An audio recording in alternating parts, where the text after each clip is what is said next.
잊어버린 고향 태초를 찾아서 10번째 은혜의 시간을 시작하도록 하겠습니다. 오늘은 십계명을 통해서 드러난 창세기 1, 2, 3장의 내용들을 한번 우리가 깊게 살펴보고자 합니다. 우리가 십계명을 계약으로 받아야 될 것이냐, 언약으로 받아야 될 것이냐, 여기에 따라서 우리의 신앙이 두 갈래 길로 나누어질 수가 있습니다. 만약에 십계명을 계명으로 계약으로 우리가 받는다 하게 되면 어떤 일이 벌어질까? 나의 열심과 하나님의 열심이 하나가 되어야 됩니다. 그런데 나의 열심과 하나님의 열심이 하나가 되는데 실제로 나 중심으로 움직여지고 내 행위로 움직여져서 그것을 지켜야 합니다. 그럴 때 바라크라고 하는 축복이라는 것은 축복과 저주로 갈려집니다. 이 바라크라는 이 말 속에는 축복이라는 뜻으로 사용되지만 그 안에는 저주라는 뜻으로 사용될 때도 많이 있습니다. 즉 다시 말하면 뭐냐? 나 열심으로 나 중심으로 이 계명을 지켜나가는데 지키면 축복이고 못 지키면 저주라 그런 말입니다. 그런데 십계명을 언약으로 우리가 받아들이게 되면 나의 열심은 그 속에 사라지고 오직 하나님의 열심만 남아 있습니다. 그래서 하나님께서 우리에게 하시는 말씀, 내가 할게 너는 지켜봐, 이 말입니다. 부자 청년에게 주님이 말씀하시기를 네 거 다 팔아야 내가 할 거야, 이런 말입니다. 네가 할 것은 아무것도 없어.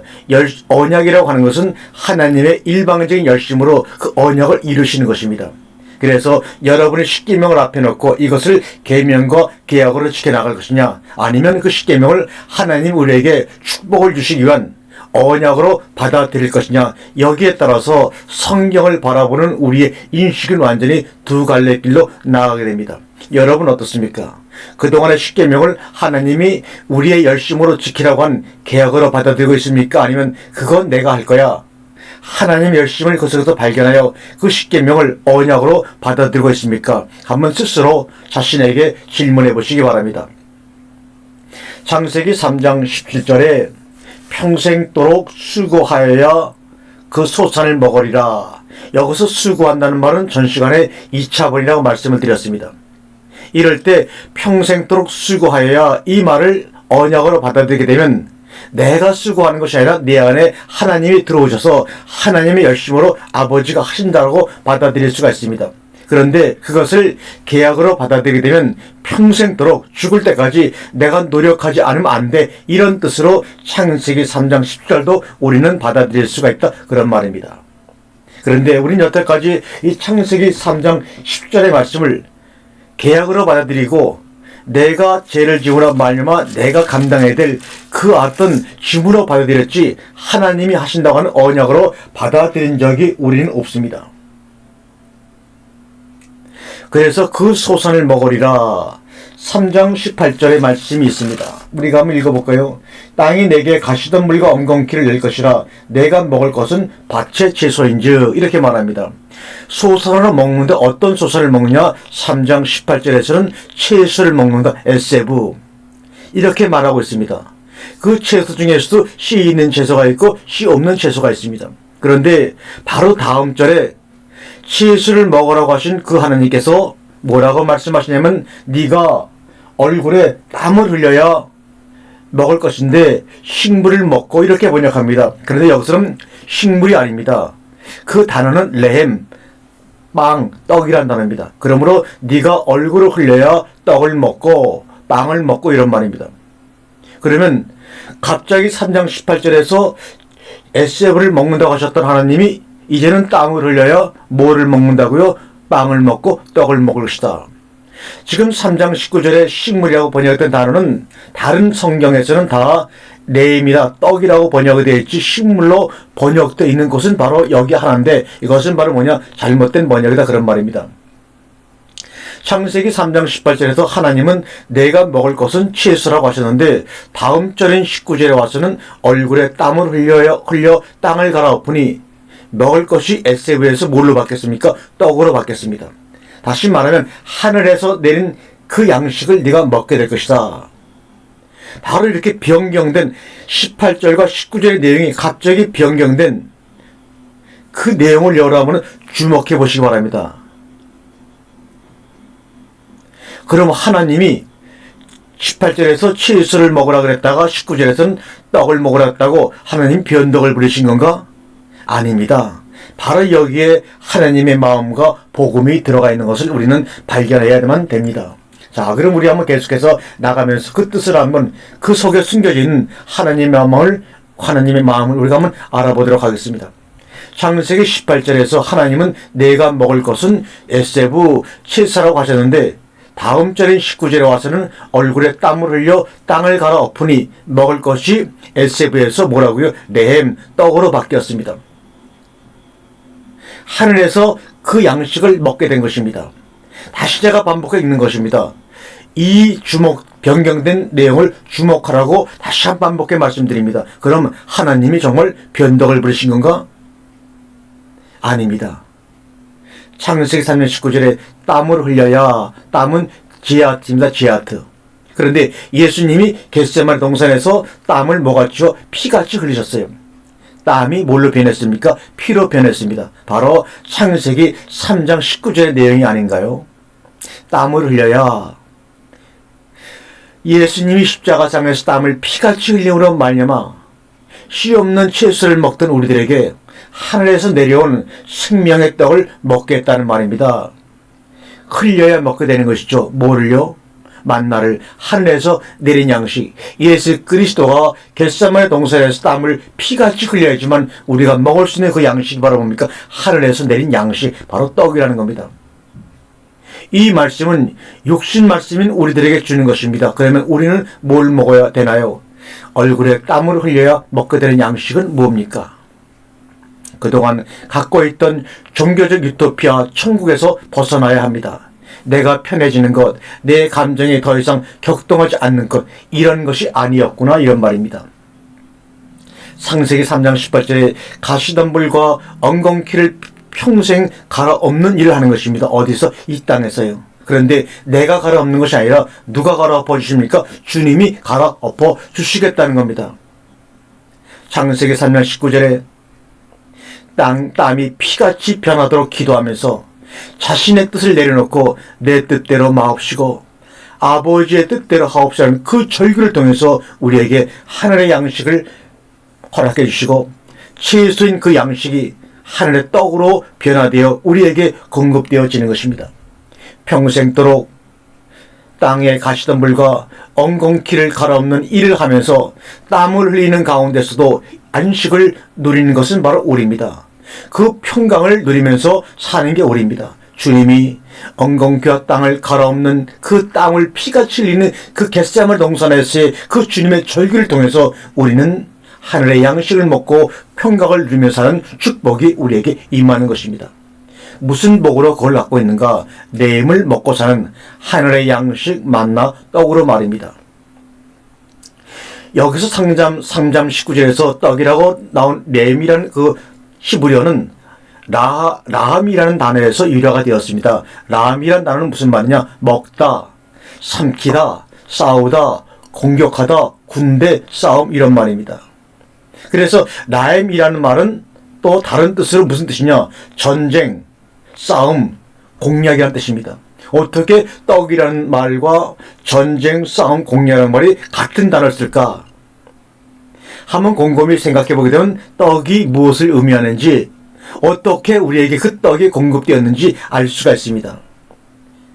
예수 그리스도가 십자가상에서의 전쟁에서 이겨서 승리함으로 말미암아 땀을 피같이 흘리는 그 죽음의 싸움을 통해서 우리에게 승리하심으로 말미암아 하늘의 떡을 내려주신다는 것을 이 단어를 통해서 우리가 쉽게 이해할 수가 있다고 생각이 듭니다. 떡과의 전쟁, 떡과 전쟁은 같은 단어에서 유래가 되었습니다. 하늘의 떡을 먹게 되면 속사람 가운데서 어떤 영적인 싸움과 전쟁이 일어나 파괴할 것은 파괴하면서 새롭게 하시는 역사가 일어나는데, 성경은 바로 그것을 안식이라고, 평강, 에이네라고 증언하고 있는 것입니다. 우리가 생각하고 있는 유토피아의 개념과는 전혀 다른 것이라고 성경은 이 시간에 얘기하고 확인시켜주고 있는 것입니다. 우리는 육신 말씀이니 흑인이 흑으로 돌아가야 된다는 말입니다. 창세기 3장 19절에 너는 흑인이 흑으로 돌아갈 것이다. 돌아갈 것이다. 타슈브. 방향을 돌리다. 회복하다. 새롭게 하다는 말입니다. 우리는 뭉쳐진 존재가 아닌 티끌입니다. 그런데 뭉쳐 놓으시고 거기에 몰려 말씀을 넣어주셨습니다. 우리가 티끌로 먼지로 돌아가는 순간 무엇이 깨어나는 거죠? 예수 그리스도. 예수 그리스도만 오로지 남게 되는 것입니다. 모든 티끌은 날아가 버리고 그 가운데 예수 그리스도만 남게 되는 것입니다. 이것이 바로 씨 뿌리는 비유에서 그대로 나타납니다. 그러므로 말씀에 순종하는 구조냐, 여론의 말에 끌려가는 구조냐, 이것이 바로 우리에게 놓여진 선택입니다. 말씀, 흑암과 공허와 혼돈 가운데서 하나님의 영은, 하나님의 소리는 온 땅을 덮고 있습니다. 왜 사람들이 흑암과 혼돈, 공허 가운데만 있을까요? 그들은 사람이 배운 말들로만 있기 때문에 그렇습니다. 사람이 배운 말들로만 그들이 늘 생각하고 있기 때문에 그렇습니다. 그러나 하나님은 시편 19편 3절에 말씀하시기를 언어도 없고 말씀도 없으며 들리는 소리도 없을 때 비로소 뭐가 드러나요? 생명의 말씀이 깨어나는 겁니다. 시편 19편 1절과 6절 중에 4절의 말씀이 그의 소리가 온 땅에 통하고 온 땅에 나타나고 이렇게 말합니다. 그 말씀이 사도행전 2장에 그대로 드러나죠. 소리, 하늘에서 소리가 들려 성령이 임하심을 표현하고 있으며 에레미야 23장 9절에서 그 말씀으로 인하여 떨리며, 바로 그 말씀으로 인해 떨리는 상태가 바로 사도행전에서 성령이 충만하게 임하는 모습입니다. 여기서 떨린다고 하는 말이 어디에 제일 처음에 쓰였느냐? 여러분 아시죠? 창세기 1장 2절에 하나님의 신이 수면 위에 운행하니라. 운행하다는 말이 바로 여기서 말은 떨리다, 라프입니다. 1장 2절에서는 운행하다고 번역이 되었고 에레미야 23장 9절에서는 떨리다고 번역이 되어 있습니다. 다시 한번 강조합니다. 창세기 1장 2절에 운행하시다라는 그 말 라프는 성경에 단 3번 쓰였습니다. 첫 번째가 창세기 1장 2절 하나님의 신이 운행하시니라. 이때 운행하다는 말은 여성 단수 분사 능동태입니다. 다시 말하면 여성이 품고 덮고 있다는 말씀입니다. 그 다음에 두 번째로 신명기 32장 11절에 너풀거리다라고 쓰여 있습니다. 여기서는 남성 단수로 쓰였습니다. 그래서 10장 10절과 11절 읽어보게 되면 그를 그분의 눈동자같이 지키셨다.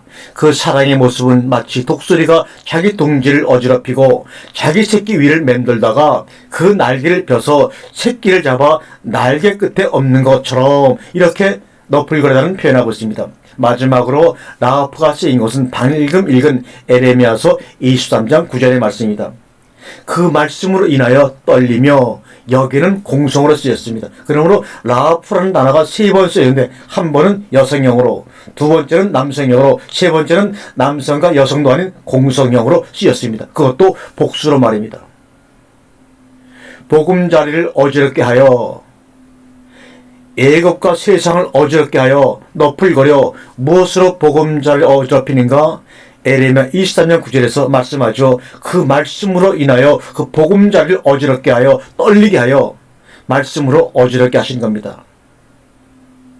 여호와께서 홀로 우리를 인도하시는 가정이 바로 라프란 단어를 통해서 우리에게 보여주고 있습니다. 말씀으로 보금자리를 어지럽게 합니다.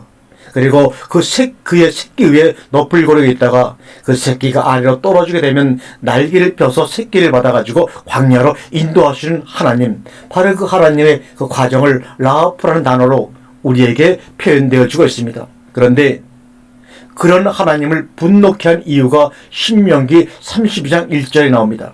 너희는 너희 아버지가 되시는 반석을 버렸고 너희를 낳아주신 하나님을 버렸도다, 이런 말입니다. 이 반석이라는 말이 히브리어에는 2개가 있습니다. 추루라는 말이 있고 세라라는 말이 있습니다. 오늘 너희는 너희 아버지가 되신 반석, 이 반석은 바로 추루라는 뜻입니다. 이것은 뭐냐? 우리가 말하는 눈에 보이는 일반 바위를 얘기하는 것이 아니라 함께 묶다, 에워싸다, 두르다라는 의미를 가지고 있습니다. 그래서 신명기 32장 1절을 다시 한번 직역하면 너희는 너희 아버지와 함께 묶고 하나 되어 있는 것을 버리고 너희를 낳으신 하나님을 버렸다, 이런 말입니다. 그런데 우리가 일반적으로 산에 있는 바위를 얘기할 때는 추루라는 이 단어를 쓰지 아니하고 쉘라 이런 말을 씁니다. 확실히 구별되어 있는 것을 아시고 성경에 반석이 나올 때마다 이 반석이 추루인지 셀라인지 구별해서 성경을 해석하고 이해를 해야 된다는 것을 다시 한번 말씀을 드립니다. 창조의 첫째 날부터 여섯째 날까지 이 흔들어 깨우는 이 말씀이 깨어나게 되면 내 속에 있는 것들이 뒤집혀 버립니다. 그래서 낭떠러지로 떨어지는 것 같은 그런 느낌을 느낄 때 주님이 독수리가 날개를 펴서 그 떨어지는 새끼를 업는 것처럼 우리를 업어서 하나님의 나라로 인도하신다는 겁니다. 엄마 아빠가 가르쳐 말이 왜곡되게 가르쳐 주었습니다. 예를 들어서 강아지 훈련을 시킬 때 내 입장에서는 좋으면 선이고 내 입장에서 나쁘면 악이라고 가르칩니다. 우리의 자녀들도 옳고 그름을 선악부터 그들의 마음속에 담겨져 있습니다. 이렇게 하면 나쁜 거야. 이렇게 하면 좋은 거야. 그것이 누구의 기준입니까? 바로 부모의 기준입니다. 그렇기 때문에 자녀는 부모가 들려주는 언어를 초월해서 삶을 살아갈 수가 없는 것입니다. 그 들려준 언어 속에 스스로 갇혀 있는 것이 뭡니까? 바로 말, 소리입니다. 말로. 그 자녀들 속에, 성도들 속에 말이 담겨져 있지 생명부터 담겨진 것이 아니란 말입니다. 마치 아담과 하와가 생명나무를 먼저 먹은 것이 아니라 선과 악의 나무를 먼저 건드린 것처럼 이 땅의 자녀들에게도 바로 말이 들려질 때 생명부터 담겨진 것이 아니라 옳고 그름을 자기의 개념 속에서 구분한 그것을 가지고 그들을 인도하니 문제가 생기는 것입니다. 인간의 말은 하나님의 말씀을 왜곡시킵니다. 그래서 태초라는 것이 뭐냐? 하나님의 의지가 말씀으로 표현된 장소가 바로 태초입니다. 그런데 그 하나님의 말씀이 의지로 표현된 그 태초 안에 인간의 의지가 자기의 말로 표현됨으로 말미암아 거기에서 뭡니까? 혼돈과 혼란과 어둠이 생긴 것입니다. 말은 선악의 기준에 따라 사람과 여론에 따라 신경을 쓰게 만들고 말씀은 오직 하나님을 향해서만 신경을 쓰게 만드는 그런 차이점이 있습니다. 하나님만 보고 가게 만드는 것이 말씀이고 인간의 말이라고 하는 것은 여론과 말은 그래서 하나님과 공존할 수가 없는 것입니다. 마태복음 5장 3절에 심령이 가난한 자는 복이 있나니 천국이 저희 것이며 무엇인가 사람의 말이 비워진 것이 가난한 것입니다. 우리가 세상의 많은 말로 우리의 삶과 우리의 마음이 안개처럼 뿌여서 앞을 보지 못했습니다.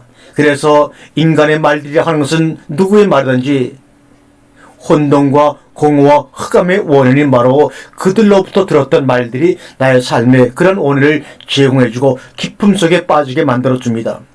선악으로만 먹고 말하니 그 물은 넓은 물이요 다수를 따라 여론을 형성하고 하나님의 진리도 다수를 따라 진리를 만들어내는 그런 다른 하나님을 섬기게 될 수밖에 없는 겁니다. 그래서 쟁기질이라는 것은 뭐냐? 땅을 뒤집어 엎는 겁니다. 우리들이 태어나면서부터 배운 말을 종신토로 뒤집어 엎어야 합니다. 그리고 다시 말씀을 잉태하는 고통과 해산의 수고를 하여야 합니다. 그동안 이 시간까지 이 나이까지 살아오면서 채워넣었던 내 의지와 상관없이 내 속에 채워넣었던 그 많은 말들을 우리가 가난한 자의 그릇, 빈 그릇, 심령이 가난한 자로 만들어 그 빈 그릇 속에 뭐를요? 팔복의 9가지 열매를 채워 넣으라고 주님은 산상순에서 우리에게 말씀하고 있는 것입니다.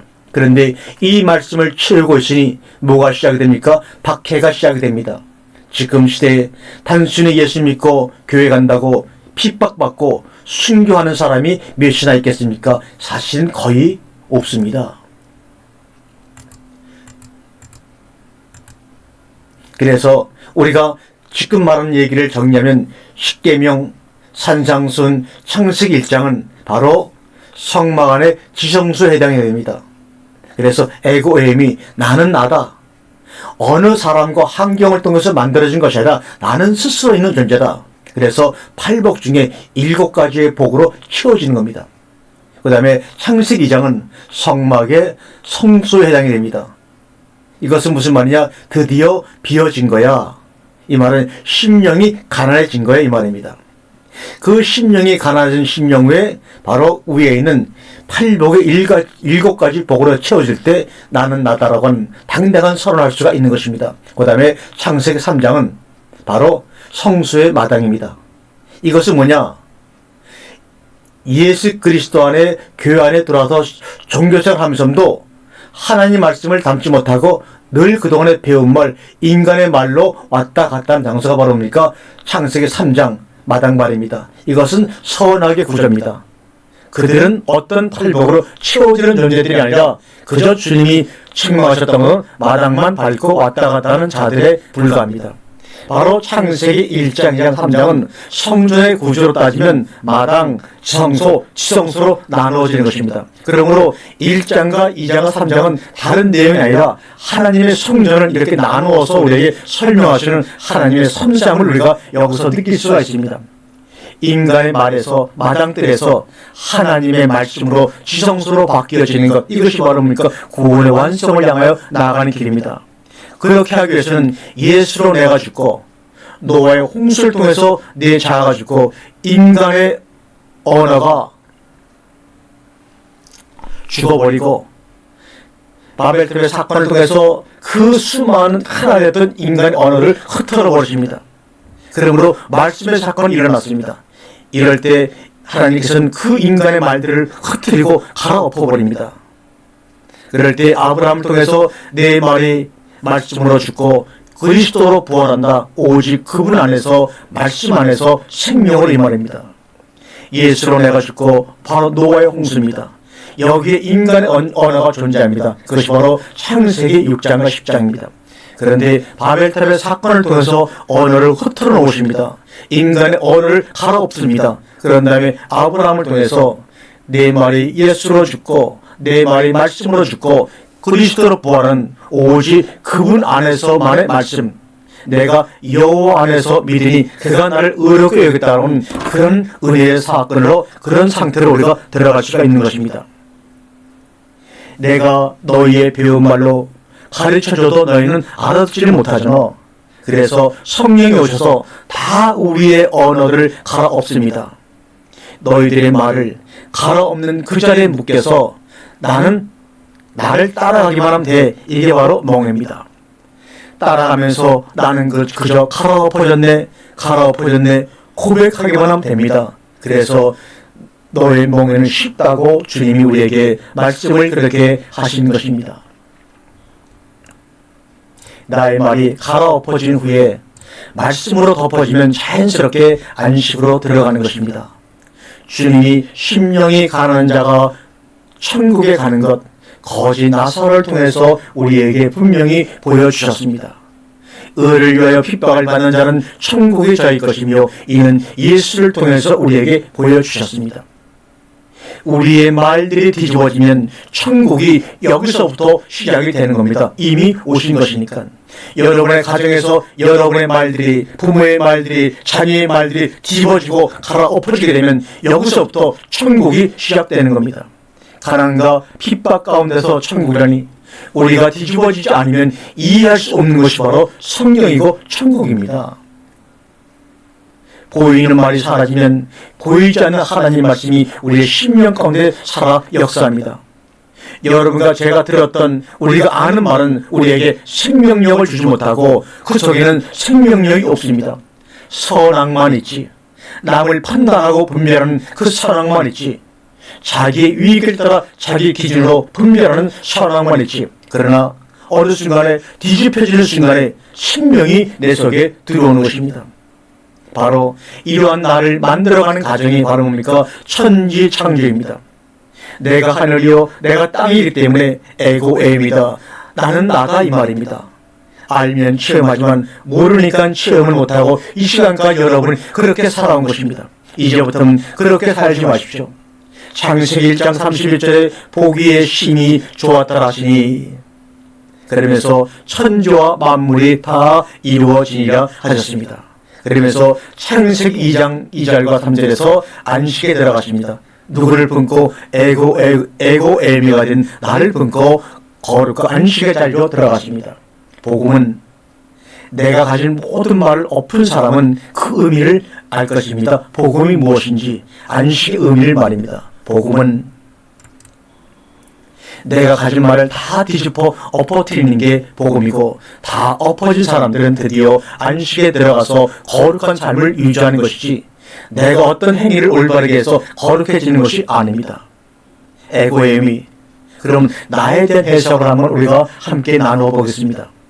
창세기 2장 1절에 천주와 만물이 다 이루니라. 이 말은 뭡니까? 내가 다 완성이 되었다는 말입니다. 내가 다 이루어졌다는 말입니다.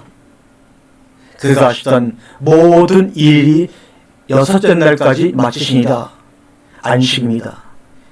첫째 날부터 여섯째 날까지 내가 일을 했습니까? 아닙니다. 우리는 전혀 일하지 않았지만 하나님이 우리를 섬기셨습니다. 그 섬기심을 하나님의 일하심이라고 합니다. 그 하나님의 우리를 섬기심과 그 일하심 때문에 우리가 안식에 들어갈 수가 있는 것입니다.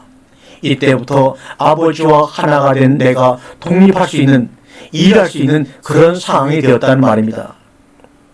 여섯째 날까지는 주님이 주차가 되어 일하시고 나는 그저 따라만 갑니다. 그러나 안식이 된 후부터는 주님과 하나가 된 누가요? 여러분과 제가 일하는 것입니다. 그게 바로 참 안식의 의미입니다. 팔복 중 마지막 복이 뭐죠? 의를 위하여 핍박을 받는 자는 천국이 저일 것이며, 이제는 주님이 되어서 나와 함께 나를 통해서 주님이 일을 하고 계십니다. 그것이 바로 안식입니다. 그러므로 안식에 들어간 자들은 게으른 자 하나도 없습니다.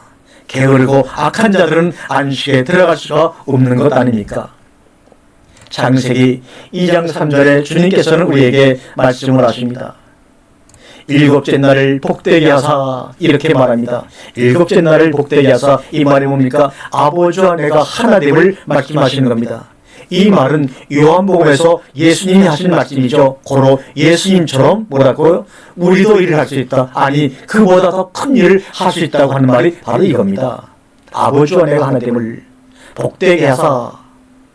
창세기 2장 3절, 이는 하나님이 그 창조하시며 만드시던 모든 일을 마치시고 그날에 안식하셨다.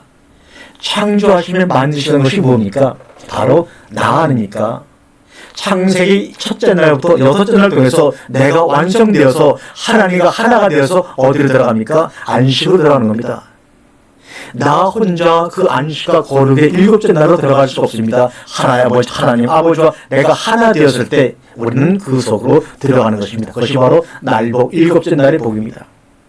안식이란, 다시 말하면 아버지와 내가 하나 되는 것, 이는 일곱째 날을 살아가는 것입니다.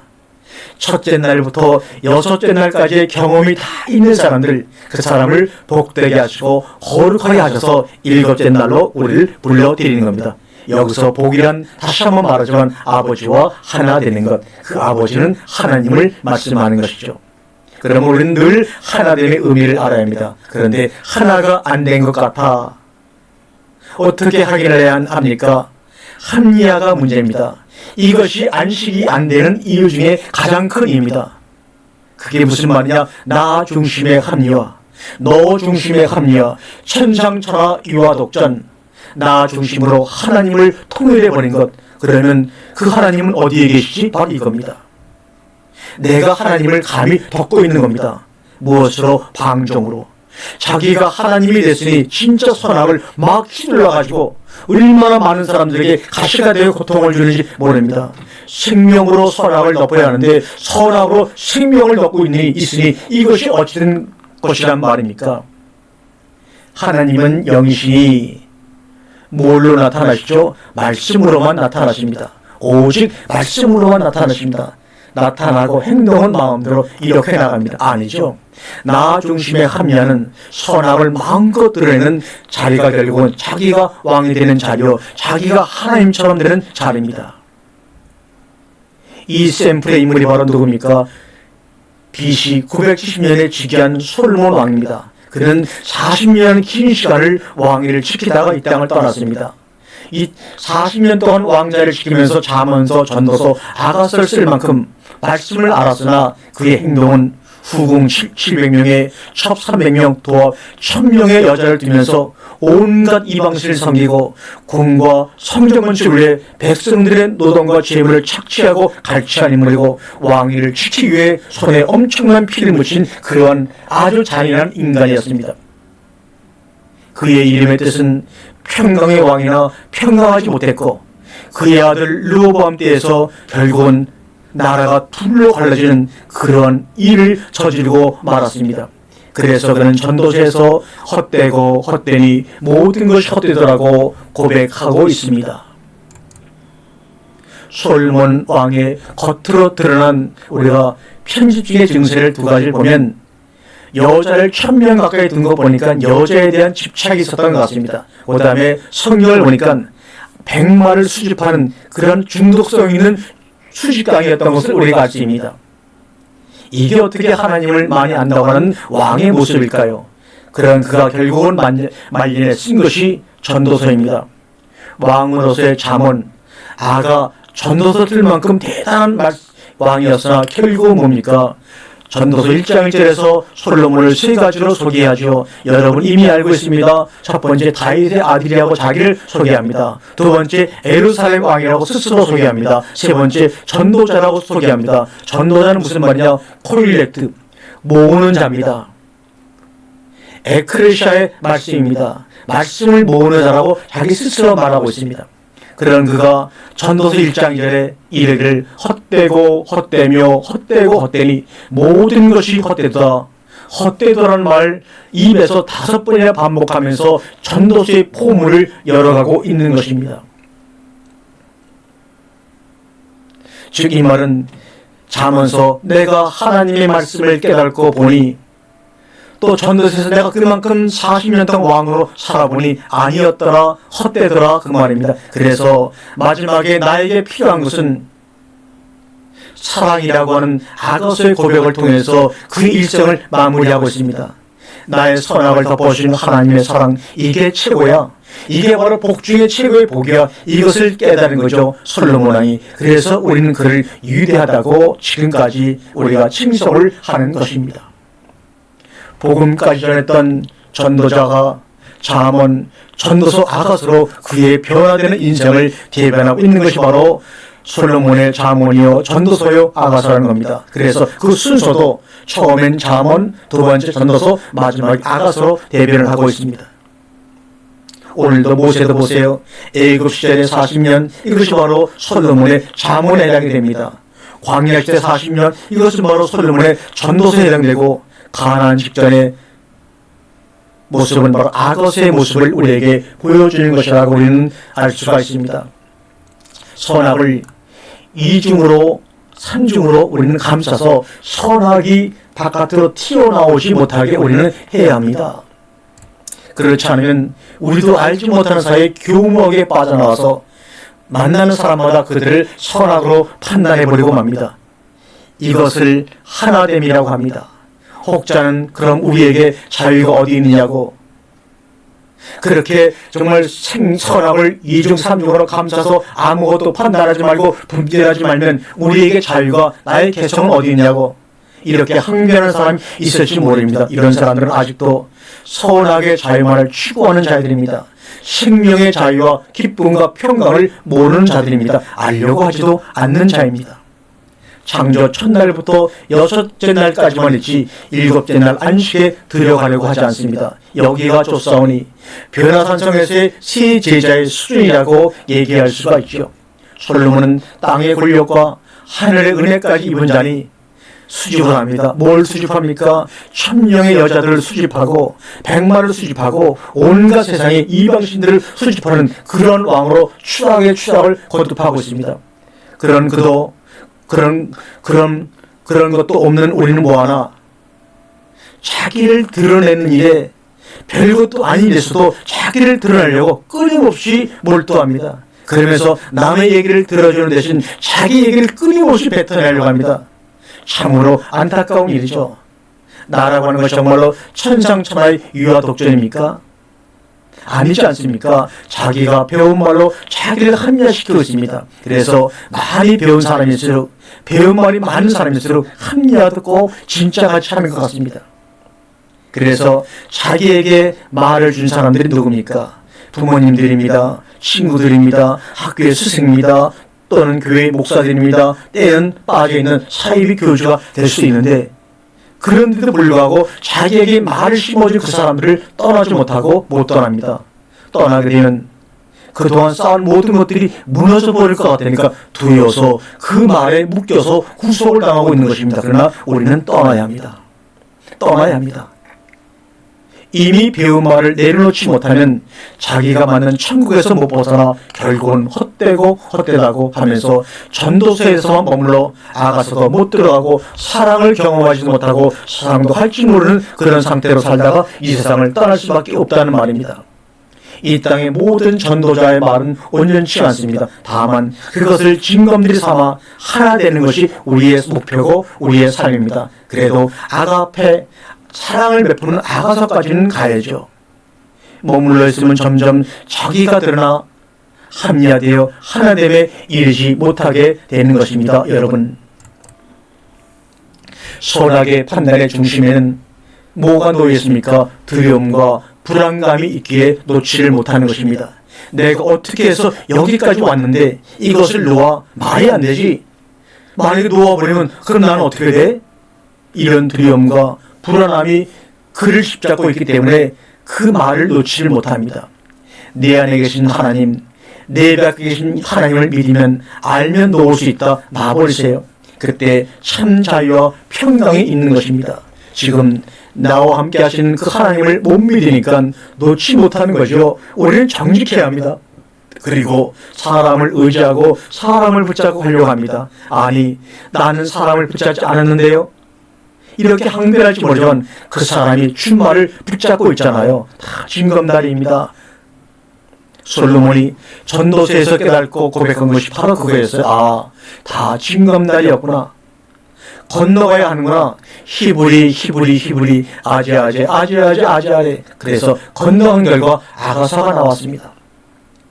자신 속에 감춰진 불안을 공격함으로 감춰요. 선악인 나. 이것을 바로 뭡니까? 불안과 두려움으로 표출이 되는 겁니다. 불안에서 나온 힘, 능력, 권력이 있습니다. 그것은 자신이 알고 있는 말에서 나오는 것입니다. 징검다리를 건널 때마다 거듭남의 체험이 생기는 것입니다. 일회로 끝나는 것이 아니라 일곱째 날 그날까지 우리는 징검다리를 건너서 그 속으로 들어가야 합니다. 여러분은 지금 몇째 날에 머물러 있습니까? 창조의 첫째 날에 머물러 있습니까? 둘째 날에 머물러 있습니까? 아니면 여섯째 날까지 와서 머물러 있습니까? 그 날을 뛰어넘어 일곱째 날까지 우리는 히브리 건너가야 합니다. 말씀이라는 선악을 가지고 판단하니 자신도 무섭고 듣는 상대방도 얼마나 무섭고 부담이 됩니까? 사랑의 넉넉함을 버리고 이런 사람은 사랑마저도 자기 중심으로 사랑을 합니다. 그러니 온전한 사랑이 되겠어요? 하나님 말씀을 품는 건데 그것을 판단하는 무기로 삼으며 그게 바로 지옥이 아니고 무엇일까요, 여러분? 말씀을 믿지 않고 말씀을 휘두르는 사람은 안식에 안 들어간 사람입니다. 하나님의 말씀이 붙어있기 때문에 살아있는 숨은 됩니다. 그래서 목숨, 내핏, 하야, 생명입니다. 목숨과 말씀이 하나 되었을 때 주님의 일하심을 바라보자 이겁니다. 그런데 말씀이신 예수 그리스도 하나 되게 되면 그게 바로 생명을 가진 자요 영생이고 구원입니다. 구약성의 사사기는 무슨 내용이냐? 나를 부수고 들어오신 하나님, 나와 전쟁하는 하나님에 대한 얘기가 바로 사사기입니다. 눈에 보이는 것은 가나안 원주민을 정복하고 그 땅을 차지하는 전쟁이지만 속의 내용의 본질을 보게 되면 땅으로 만들어진 나와 하나님과의 전쟁을 그렇게 실감 있게 우리가 이해할 수 있게끔 눈으로 보고 들을 수 있게끔 사사기를 통해서 우리에게 말씀하고 있는 겁니다. 사사기 사이클에 들어간 사람들은 부르짖기는 해요. 그런데 합리하는 사람들은 부르짖지도 않아요. 사사기 사이클은 벗어나가고 있는 것이지 돌리라고 있는 것이 아닙니다. 거기 머물라고 주어지는 것이 아닙니다. 사사기 다음이 사무엘상인데 그 첫 장에 누가 나옵니까?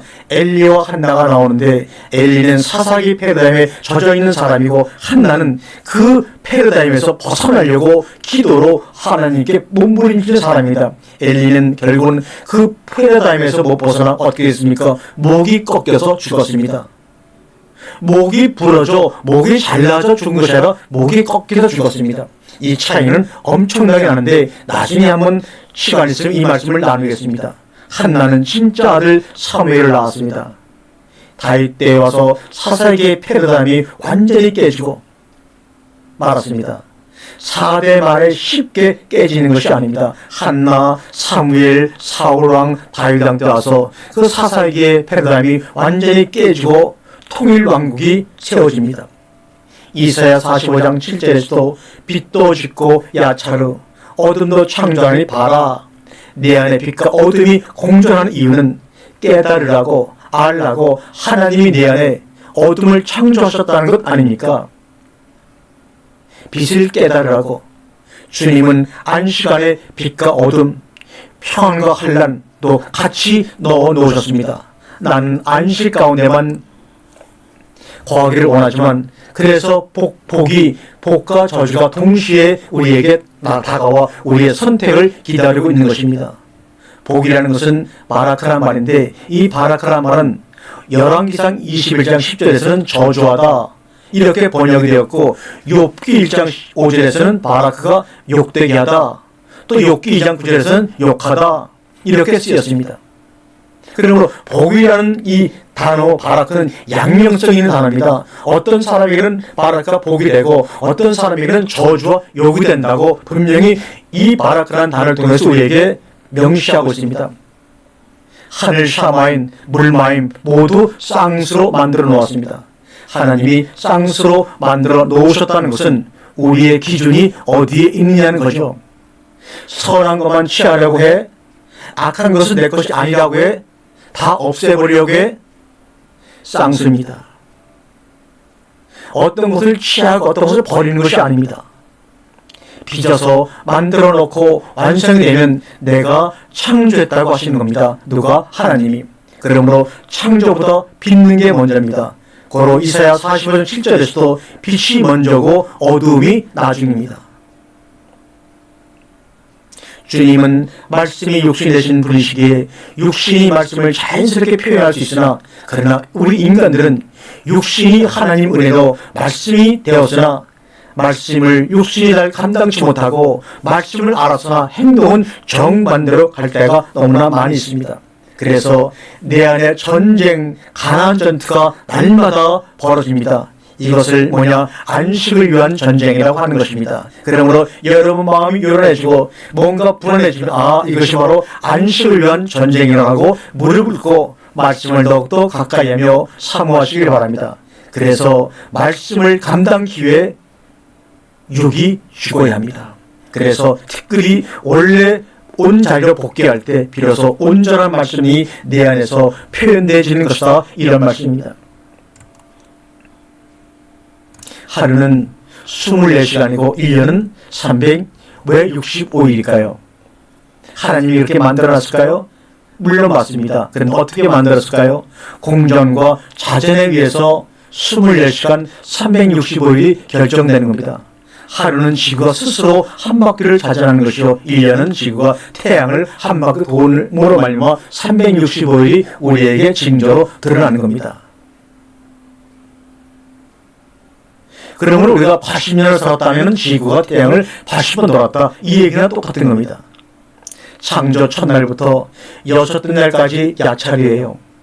안식에 들어가는 그 사람을 창조 바라라 말씀하시는 거예요. 완성이라고 그래서 내가 창조물이 된 겁니다. 야찰 가운데 있는 사람들이 불안하니까 선악으로 휘둘러 버리는 거예요. 불안감을 없애기 위해서. 아직 발화가 된 게 아닙니다. 창조물이 된 게 아니에요. 야찰이라는 말은 무슨 말이냐? 뭔가 그릇을 만드는 주조를 만드는 과정에 있는 것이 바로 야찰입니다. 이 야찰의 과정에서 때로는 철저하게 부수기도 하고 새롭게 빚기도 하는 것이 바로 야찰의 과정입니다. 그래서 우리가 창조의 형상을 온전히 이루는 그 과정 속에서 우리의 인생이 이렇게 힘들고 고달픈 것입니다. 야차를 가진 게 바로 창세기 2장 7절이죠. 흙으로 빚고 생기로 만든 사람이 어떤 과정을 겪죠? 2장에서 이름도 짓고 일도 해보고 에덴 동산 4개 강에서 씨도 뿌려보고 그의 속에서 갈빗대 하나를 꺼내서 여자도 만드시고 창세기 3장에 선악을 다 경험하게 하시고 창세기 4장에 낳고 나고의 시행착오를 거치면서 드디어 창세기 5장에서 아담이 뭐라 그럽니까? 자기 형상, 자기를 닮은 아들을 낳았어요. 그럴 때 비로소 하나님이 뭐라 그랬어요? 창조라는 단어를 그에게 쓰십니다. 이게 바로 성경의 전체 내용입니다. 창세기 1장 26절에서 야사라는 단어를 먼저 쓰셨어요. 그리고 27절에 창조라는 단어를 그 뒤에 이어서 쓰십니다. 그러므로 26절과 20절 사이에 바로 여기 있는 위와 같은 모든 가정들이 요 한 절 사이에 다 들어가 있는 것을 이렇게 깊게 하나님이 표현해 놓은 것입니다. 창세기 2장과 3장을 통해서요.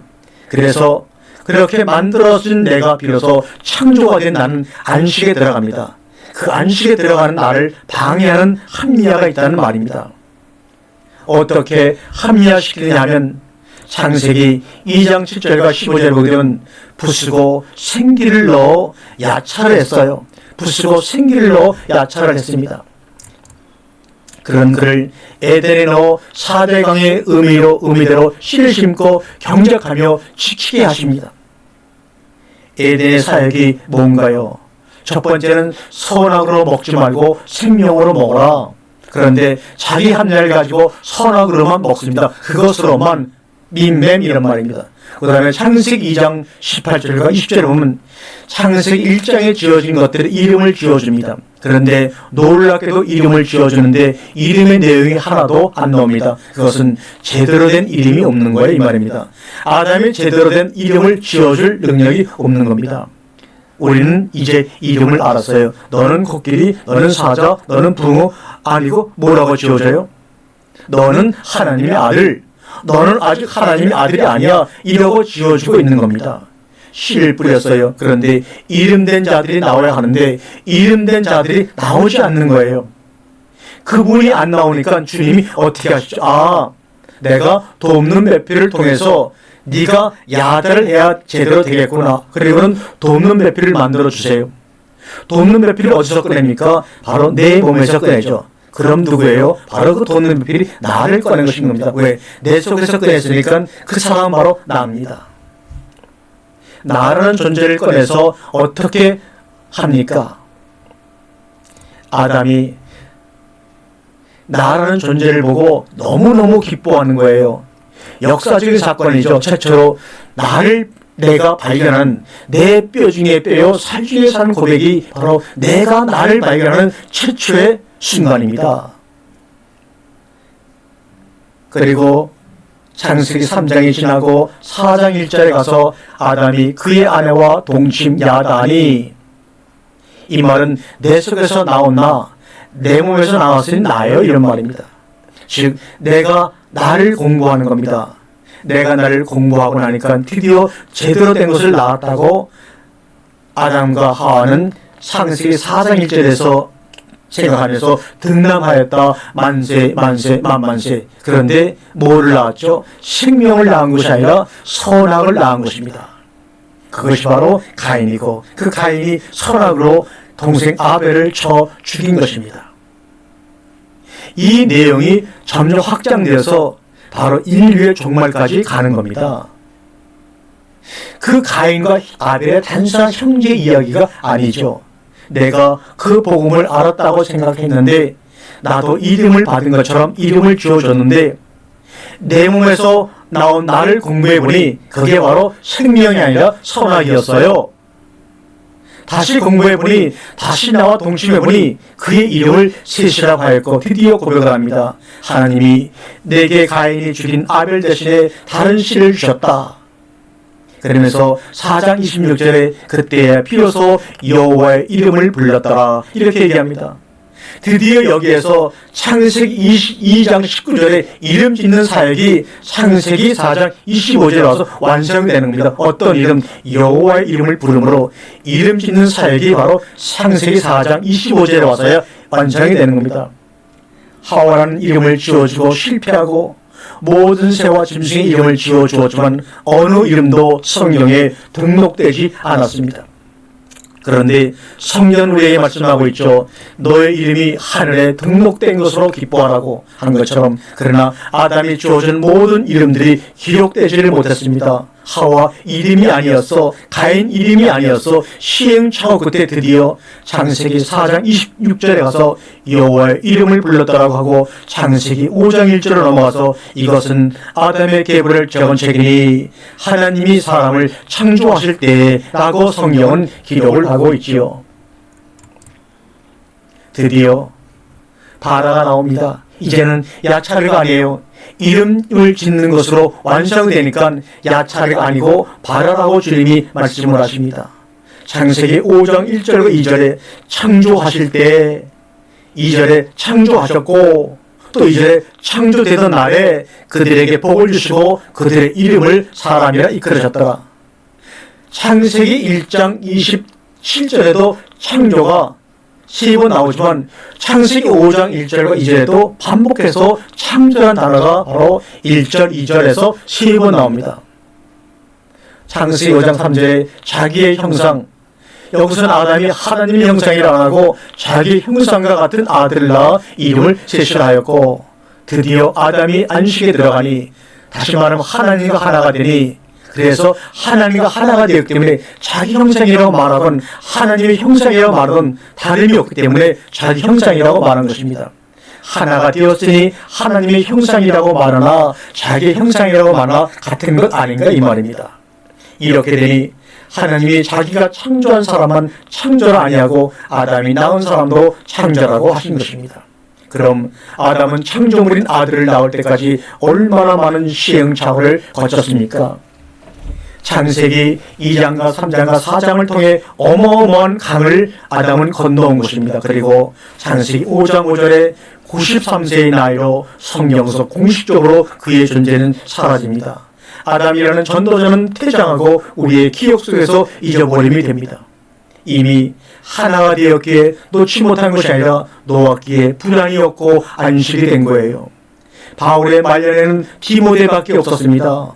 로마의 작은 셀방밖에 없었지만, 또 예수님의 말년에는 예수님 한 분밖에 주변에 아무도 안 남았지만, 그들에게는 불안이 없고 안식과 거룩만이 존재했었습니다. 복음을 통한 형상과 같은 아들을 낳으면 우리는 사라져야 하는 것입니다. 그러면 셋과 에노스와 게난 에노시 이어갑니다.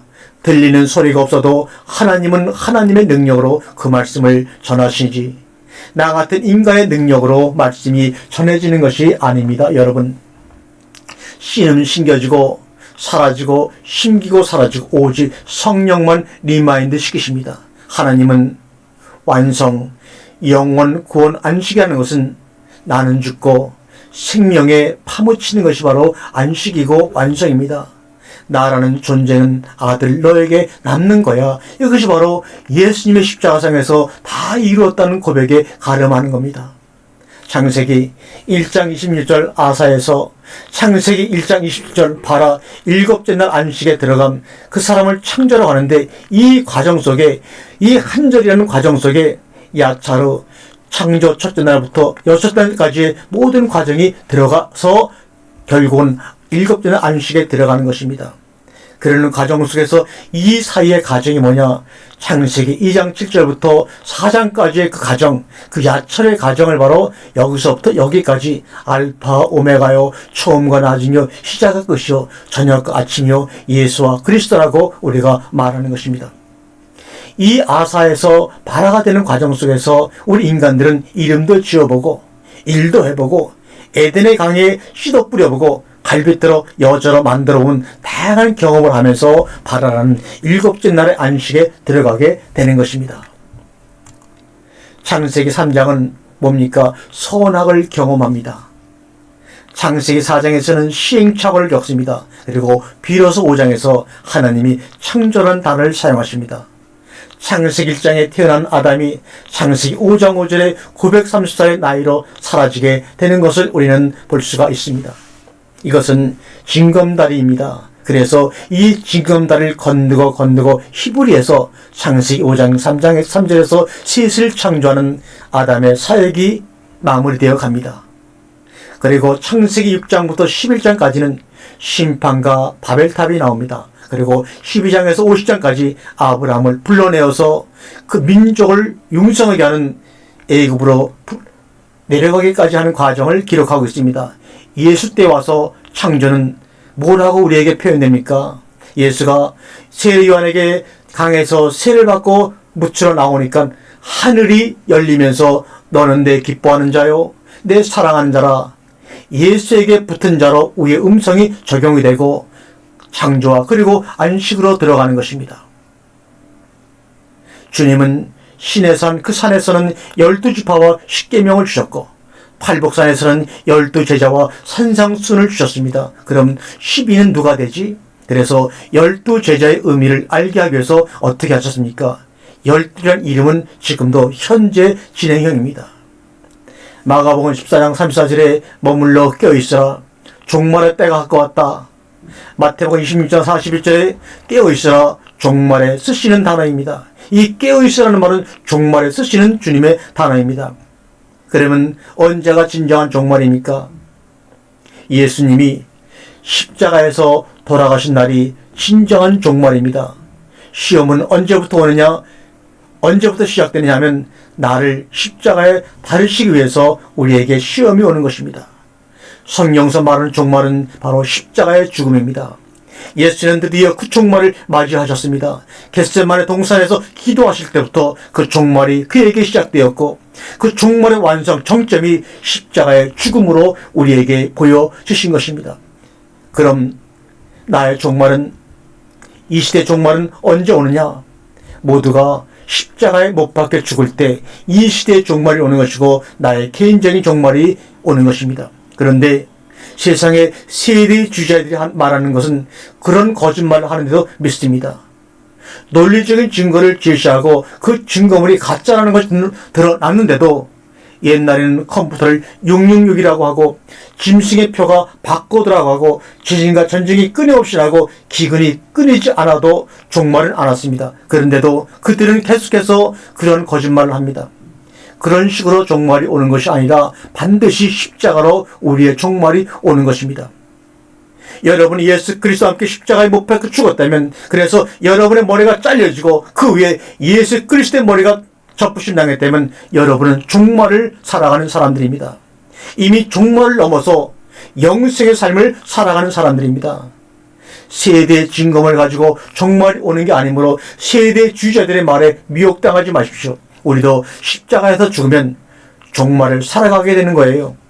복음을 한마디로 말하면 마가복음 1장 1절의 말씀 하나님의 아들 예수 그리스도의 복음의 시작이니 예수로 죽고 이때가 종말입니다. 그리스도로 부활 이때가 바로 복음의 시작입니다. 종말을 넘어선 우리는 부활에 참여하는 자가 이미 되었습니다. 그러므로 너무나 종말에 미혹당하지를 마시기 바랍니다. 그래서 주님께서는 우리에게 말합니다. 아직도 십자가에 죽지 않아서 증거물을 찾으려고 눈에 보이는 그 증거물이 증거물이 아니야. 너희가 수많은 표적을 구하나 나는 너희에게 요나의 표적밖에 보여줄 것이 없다. 주님이 이렇게 말합니다. 복음이 열리니까 바로 그렇게 막막하고 답답했던 내 인생이 나를 설명할 수 있게 되는 겁니다. 나를 알게 되니 너를 알게 된 거예요. 이웃이자 원수였던 예수를 알게 되니 그분이 나의 이웃이 되고 모르면 예수가 나의 원수가 되는 겁니다. 내 이웃을 내 몸과 사랑하라 표면적으로는 불가능한 얘기나 내가 예수 그리스도와 함께 하나가 되었으니 당연히 나의 몸과 같이 그 이웃을 사랑할 수가 있는 겁니다. 이 세상의 근본 원인은 예수 그리스도이십니다. 세상의 근본을 다 설명해 주시고 나를 설명해 주시는 분은 바로 오직 예수 그리스도 한 분뿐입니다.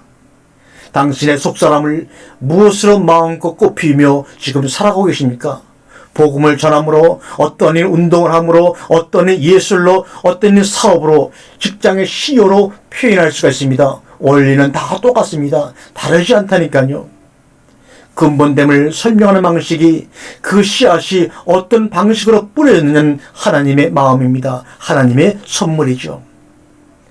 속사람이 우리 가운데 깨어나면 자기 속에 숨어있던 것들이 함께 다 깨어납니다. 그게 뭡니까? 달란트입니다. 그게 바로 은사인 것입니다. 그러므로 은사를 받기 위해 간절히 부르짖을 것이 아니라 여러분의 속사람이 깨어나기를 말씀 안에서 간절히 구해야 할 것입니다. 왜? 달란트를 받아가지고 묻어버리냐? 그거죠. 달란트는 사용을 해야 합니다. 목숨이 끊어지기 전까지 힘을 다하고 성을 다하여 묻어두지 말고 못하고 가면 안 됩니다. 그거 꼭 하고 가시기 바랍니다. 후회하지 마시고.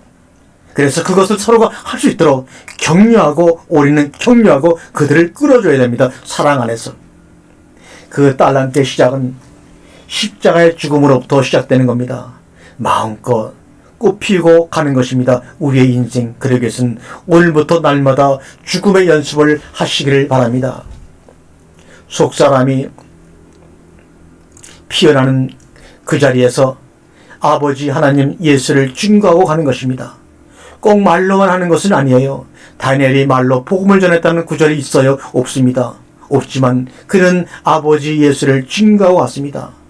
다니엘은 이방의 황제 5명을 섬겼습니다. 이 말은 자기 주장이 없거나 그렇게 개성이 뚜렷하지 않았다는 증거입니다.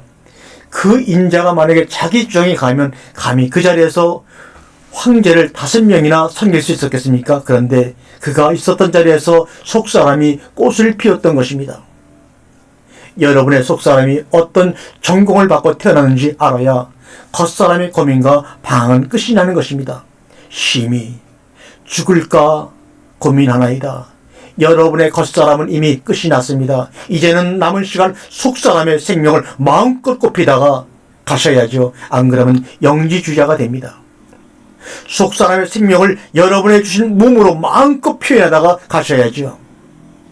질글에 담겨있는 보아만 깨달으면 됩니다. 겉사람의 불행을 썩는 양분으로 써서 속사람을 표현하는 데 쓰시기 바랍니다. 놀라운 일이 일어나고 맙니다. 여러분의 겉사람의 고난과 고통을 양분으로 써서 속사람을 표현하는 데 마음껏 사용해 보세요. 기적이 일어납니다. 아버지의 뜻대로 할 때 속사람이 피어납니다. 내가 다 해버리는 것이 아니에요. 샤마임, 하늘들, 거기에 물이 있네. 나도 땅에서는 하늘이다 이 말입니다. 나도 땅에서는 하늘이야 이 말입니다. 안식으로 들어가는 첫 번째 길은 내가 나를 알아야 됩니다. 그러면 너는 나의 천사가 되죠. 너는 나를 고통을 주는 사람이 아니라 너는 나의 천사예요. 나의 속사람을 깨어나게 하고 강건하게 만드시는 하나님의 도구가 너라는 것을 알고 그를 용서하고 그를 품고 그를 사랑할 수밖에 없는 것입니다. 마가복음 1장 13절에 여러분 주변에 들짐승이 바글바글합니까? 여러분의 머리를 쪼아 먹으려는 그런 하늘의 새들이 바글바글합니까? 깨어 있으시면 알게 됩니다. 바로 그 들짐승들이, 하늘에 쪼먹는 새들이 나를 시험하는 도구들이고 바로였고, 들짐승이라는 것을 알게 되면 그분들이 나를 수종 들고 있는 하나님의 사자요 천사라는 것을 알게 될 것입니다. 여러분, 마가복음 1장 13절에 시험을 받으시며 들짐승과 함께 계시니 천사들이 수종 들더라. 여기서 천사가 수종 들기 위해서 하늘에서 내려왔다는 기억이 없습니다. 그렇다면 얼마나 감사한 일입니까? 이제는 걱정하지 마세요. 하나님이 함께 하십니다. 주님이 다 하셨습니다. 이런 고백이 얼마 뒤에 여러분의 입에서, 아니 지금 이 시간에 고백되어져 나올 것을 믿고 감사를 드립니다. 아멘.